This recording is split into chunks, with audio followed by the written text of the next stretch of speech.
Matahari adalah jantung tata surya kita.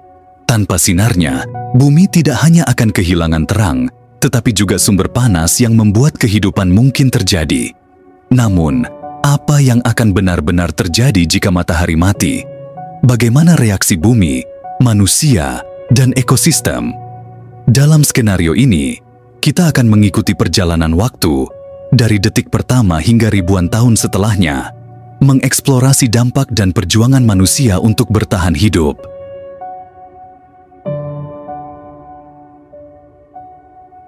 Ketika matahari mati, cahaya dan panasnya tidak akan langsung hilang dari bumi. Ini karena cahaya matahari membutuhkan waktu 8 menit 20 detik untuk mencapai bumi.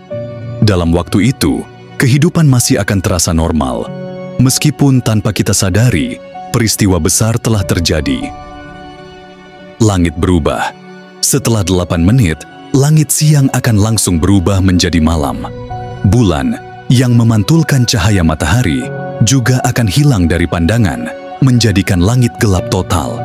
Tanpa bintang terang, hanya lampu buatan yang akan menerangi malam ini. Teknologi tetap berfungsi. Dalam menit-menit awal, listrik, internet, dan komunikasi masih berjalan. Orang-orang mungkin tidak menyadari bahwa matahari telah mati, kecuali melalui berita atau peringatan ilmiah.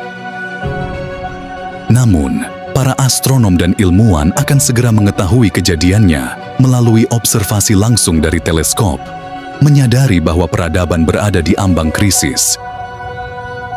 Tanpa matahari, bumi akan mulai kehilangan panas. Suhu global yang rata-rata 15 derajat Celcius akan mulai turun drastis. Dalam 24 jam pertama, dampaknya akan terasa di setiap sudut planet, penurunan suhu. Dalam sehari, rata-rata suhu global akan turun menjadi sekitar 0 derajat Celcius. Daerah tropis mungkin masih hangat, tetapi wilayah kutub akan membeku lebih cepat. Berita tentang matahari yang mati akan menyebar dengan cepat, menyebabkan kepanikan global. Orang-orang akan menimbun makanan dan bahan bakar. Beberapa mungkin mencari perlindungan di rumah mereka, sementara yang lain berusaha menemukan tempat yang lebih hangat. Langit gelap mencekam. Tanpa cahaya matahari, satelit di orbit akan mulai kehilangan daya karena kurangnya energi surya, mengakibatkan gangguan pada komunikasi dan navigasi global.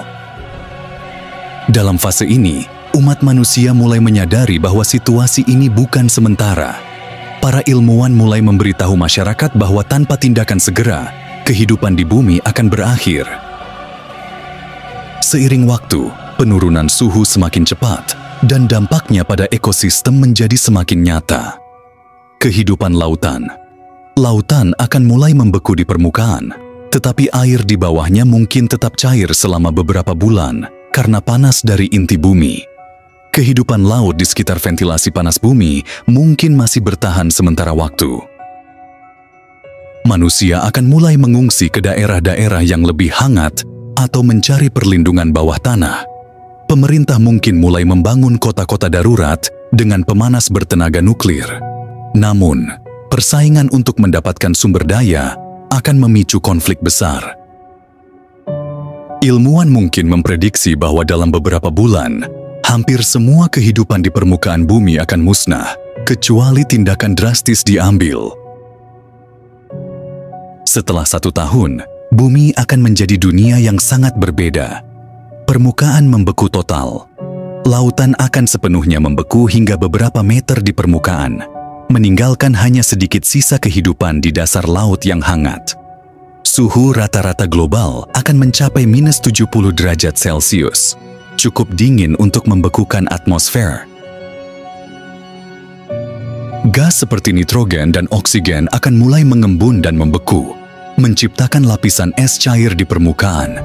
Tanpa atmosfer, tekanan udara akan turun drastis, membuat manusia tidak dapat bernapas tanpa alat bantu.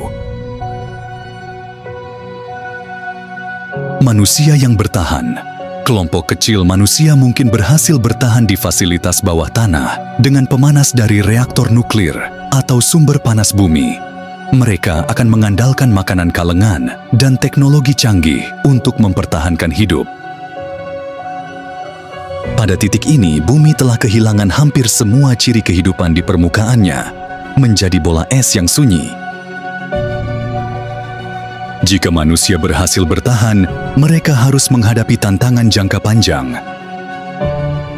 Misi eksplorasi luar angkasa akan menjadi satu-satunya harapan. Manusia mungkin akan mencari planet yang dapat dihuni di sistem bintang lain, tetapi perjalanan antar bintang membutuhkan teknologi yang jauh lebih maju daripada yang kita miliki sekarang. Bumi akan terus membeku, kehilangan semua tanda kehidupan. Tanpa matahari, ia hanya akan menjadi objek mati yang melayang di kegelapan alam semesta. Namun, ada kemungkinan bahwa koloni manusia di Mars atau tempat lain di tata surya bisa menjadi titik awal peradaban baru. Jadi kesimpulannya, matahari adalah pusat kehidupan di bumi. Tanpa cahaya dan panasnya, kehidupan seperti yang kita kenal tidak akan bertahan. Namun, skenario ini mengajarkan kita untuk menghargai apa yang kita miliki saat ini dan untuk mempersiapkan diri menghadapi masa depan. Pertanyaan untuk Anda, apakah umat manusia akan mampu bertahan dan menemukan cara untuk hidup tanpa matahari? Atau ini akan menjadi akhir dari segalanya?